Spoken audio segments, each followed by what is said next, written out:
안녕하십니까. 이경순의 건강이야기. 오늘은 내 몸도 효소 부족 같이 살펴보시겠습니다. 여러분, 소화가 잘 안되고 속이 더부룩하십니까? 변비나 설사가 번갈아 나타나십니까? 튀김 같은 기름진 음식을 먹으면 부담을 느끼십니까? 밥을 먹고 나면 졸음이 오고 나른해지십니까? 손발과 몸이 아주 차십니까? 잦은 두통과 무기력증이 나타나십니까? 아침에 일어나면 몸이 개운하지 않고 땅속으로 꺼지는 것 같습니까? 그러면 여러분이 혹시 효소가 부족하지 않은지 생각해 보셔야 될 것 같습니다. 일본의 어느 학자는 체내 효소 보유량과 수명 간의 관계가 있다고 그랬습니다. 20대에 가장 높게 60%나 되던 효소가 10대가 나이가 올라갈수록마다 10%가 줄어들죠. 드디어 50대가 되면 효소가 태어날 때 가장 많을 때부터 해갖고 절반밖에 안 되는 30%로 떨어지고요. 점점 떨어져서 70대 가면 10%밖에 없고 80대에 가면 거의 효소가 없다. 효소가 60%된 효소가 다 고갈되면 사람이 죽는다고 그랬습니다. 일리가 있는 것 같죠? 그 다음에 우리 몸의 수분량도 같습니다. 태어날 때는 100에서 90%까지 갔다가 30대 되면 한 65%로 떨어졌다가 다시 70대가 되면 55%, 10%가 떨어졌다가 80대가 되면 15%는 감소하죠. 그러나 그 대신 물을 잘 먹냐면 그렇지도 않죠. 어떤 학자들은 우리 몸의 수분이 이렇게 고갈되면 탈수가 되면 죽는다 그렇습니다. 그것도 일리가 있는 말입니다. 자, 효소를 살펴보면 효소는 체내 효소, 소화 효소와 대사 효소가 있고요. 체외 효소, 식품 효소가 있습니다. 이 효소들은 어떤 일을 하냐 하면 두뇌 활동과 근육 활동과 신경 활동과 내장기관 활동을 하기 때문에 굉장히 중요합니다. 그럼 효소가 뭘까요? 효소란 생물체의 모든 생명 활동을 담당하는 생명력의 근원이 되는 물질입니다. 인체 효소는 우리가 매일 먹는 음식물을 재료로 만들어지는 물질이에요. 효소는 미네랄 주위를 단백질로 싸고 있는 단백화합물의 일종입니다. 신체 내에서 수백만 건의 생화학 반응을 일으키는 촉매로 작용하는데 촉매는 아시죠? 자신은 변하지 않고 다른 것만 변하게 해주는 거예요. 생물체 내에서 물질의 합성과 분해, 합성은 우리가 비타민 A, D, E, K 같은 지용성은 전구 물질을 먹고 나면 그게 우리 체내에서 합성이 되잖아요. 그 다음에 분해는 큰 물질이 쪼개지잖아요. 그러니까 이화작용이죠. 큰 소화작용이 대표적인 거예요. 합성과 분해 작용이 잘 일어날 수 있도록 해주는 조절 물질이다. 반응물과 또 결합할 때 활성화 에너지를 낮춰주는 역할을 한다. 활성화 에너지는 뭐예요? 반응에 필요한 최소한의 에너지인데 그걸 점점 더 낮추게 해서 우리 몸의 효율성을 높이게 하는 거죠. 자, 효소를 보면 효소는 이런 특징이 있습니다. 기질특이성이라 그랬는데 제가 자물쇠와 열쇠라 그랬습니다. 요즘은 뭐 번호키를 많이 쓰고 자동화가 되어 있기 때문에 자물쇠에 열쇠가 없지만 그 자물쇠에 그 열쇠가 딱 들어가야 열리, 다른 건 안 열리잖아요. 지금 여기 보면 제가 이제 그림을 이런 걸 만들었는데 십자가처럼 생긴 모양에다가 오각형이나 삼각형이나 사각형은 절대 들어붙지 않습니다. 꼭 맞는 것만 들어가거든요. 그래서 이렇게 효소가 이제 결합한 거지요.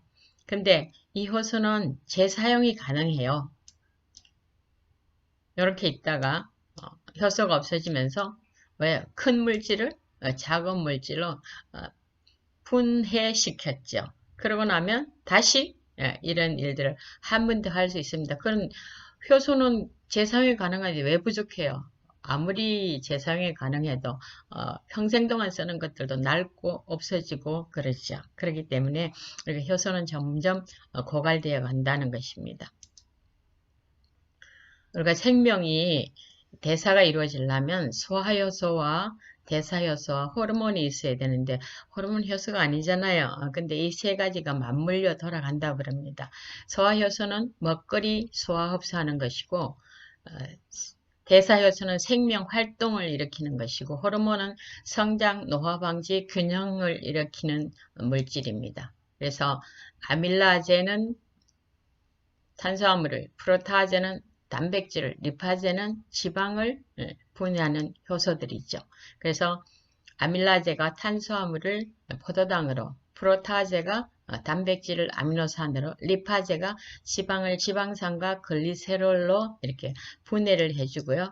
그 다음에 특정 명령의 신호 전달을 해주는 세로토닌, 멜라토닌, 비타민 D, 인슐린, 성장호르몬, 도파민, 엔도르핀, 옥시토신 같은 이 호르몬들이 있고요. 그 다음에 대사활동을 일으키는 생명활동이 있습니다.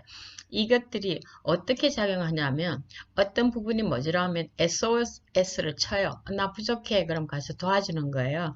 그러면 도와주고 나면 또 다른 데가 부족해지는 거죠. 우리가 소화하려고 소화효소를 너무 많이 써버리면 간에서 쓰이는 효소들이 작동을 잘 못하게 돼서 간은 전부 다 무슨 작동을 합니까? 해독작용을 하죠. 해독작용이 잘 못 일어나게 될 수 있다는 거죠. 자, 소화흡수 과정을 보면 탄수화물은 다당류, 큰 분자를 이당류나 단당류로 쪼개는 일을 아밀라제가 해주고요. 프로타제는 단백질을 올리고펩티드에서 다이펩티드 아미노산으로 쪼개지는 일을 해주고 지방은 지방산과 모노글레세라이드를 트라이글레세라이드로 바꾸는 일을 해갖고 지단백으로 바꿔져 갖고 이것들이 전부 다 혈관을 통해서 간이나 조직으로 이동할 수 있도록 해주는 것이 우리가 소화 흡수 과정입니다. 이 소화 흡수하는 과정에 효소가 반드시 필요하다고요. 식품의 효소는 그러니까 이제 체내에서 이루어진 효소고, 그러니까 밖에서 가져 들어갈 수 있는 효소입니다. 체내에서 하는 것은 우리가 뭐예요? 더 많이 뭐 할 수가 없기 때문에 잘 보존하고 체외에서 안으로 들여보내는 것을 조금 잘 해주는 것이 필요할 것 같죠. 효소는 잎이나 가지보다는 씨앗이나 열매에 더 풍부합니다. 곡식의 씨눈에 가장 많이 들어있고 엽록소가 함유된 식물의 잎이나 줄기나 뿌리, 열매에도 들어있습니다. 효소가 함유된 음식은 신선한 과일과 채소, 싹 틔운 곡식과 씨앗 등이고 생명력이 있는 상태로 섭취해야 합니다. 과일 중에서 가장 효소가 많은 것은 파파야, 파인애플, 자몽, 배, 사과, 귤, 포도, 키위 등으로 나와 있습니다. 식품효소의 원료인 음식을 섭취를 해야 되는데 어떻게 효소를 제대로 섭취할까를 보시면 유통시간이 전혀 없이 우리가 신선한 식재료를 구할 수 있습니다. 어떻게 해요? 텃밭을 가꾸면 되죠. 밥을 다 차려놓고 나가서 금방 따갖고 5분도 안 돼가지고 그냥 싱싱한 걸 먹을 수 있습니다. 그러면 텃밭에서 가꾸어진 채소 또 열매 그 자체가 가지고 있는 효소를 가장 많이 우리가 섭취할 수 있는 방법이 돼요. 덤으로 무농약과 유기농을 먹을 수 있겠죠. 그 다음에 유통기간이 짧은 신선한 식재료를 찾는 게 참 중요하겠죠. 로컬 푸드 선택. 제주도에서 서울까지 올라오는 시간보다 LA에서 뉴욕까지 가는 시간보다 일리노이에서 일리노이, 그 다음에 경기도에서 경기도. 그게 훨씬 쉽죠. 아침에 해갖고 오전에 우리가 살 수 있으니까 가장 신선한 것을 차선으로 선택할 수 있는 방법이 로컬 푸드예요. 음식 효소가 포함되어 있는 식재료를 우리가 좀 해야 되겠는데 통곡, 씨앗, 채소, 과일 같은 것들이죠. 이런 것들을 우리가 좀 많이 섭취하는 방법을 좀 생각해 보시면 좋겠고요. 그 다음에 신선한 채소와 과일입니다. 냉장고가 큰 집이 질병이 많다 그러잖아요. 그래서 일본에서는 그걸 많이 연구를 했더라고요. 그래서 냉장고 없애기 운동을 벌이는 것도 건강을 챙기는 한 조건 가운데 하나가 될 수 있을 것 같습니다. 그 다음에 소화효소가 가장 적게 필요한 식사법을 하시면 좋겠죠. 어떤 게 있을까요? 50회 이상 꼭꼭 씹으면 침에 있는 아밀라제가 90% 이상 소화를 시켜갖고 위로 보내면 위에서는 단백질만 소화하지 탄수화물 소화를 못하죠. 그 다음에 췌장을 넘어갈 때 췌장에서 다시 아밀라제가 나오는데 췌장의 부담을 줄여주는 것이 입에서 가장 많이 씹는 것입니다. 그래서 이 씹는 것의 중요성을 아무리 강조해도 지나치지 않습니다. 여기에 정말 덤으로 해마가 커져서 우리가 치매를 예방할 수 있는 좋은 방법이 있습니다. 그렇기 때문에 조금만 신경 쓰시면 여러분이 굉장히 건강하게 살 수 있는 길이 있습니다. 꼭 실천하시기 바랍니다. 자, 오늘 여러분들이 머리에서 가슴을 걸쳐 손까지 온다면 여러분들은 한국 사람이 굉장히 추모하는 그 김수환 추기경보다 더 위대하실 수 있습니다. 그는 사랑이 머리에서 가슴까지 오는 데만 70년이 걸렸다고 했습니다. 여러분 오늘 들은 것을 가슴까지 맞아 나도 해야지 해서 오늘 당장 실천하신다면 70년이 아니고 140년보다 더 위대할 수가 있겠죠. 여러분이 정말 여러분 삶의 주인이 되셔서 여러분 몸을 건강하게 유지하게 되시기를 간절히 바라겠습니다. 감사합니다.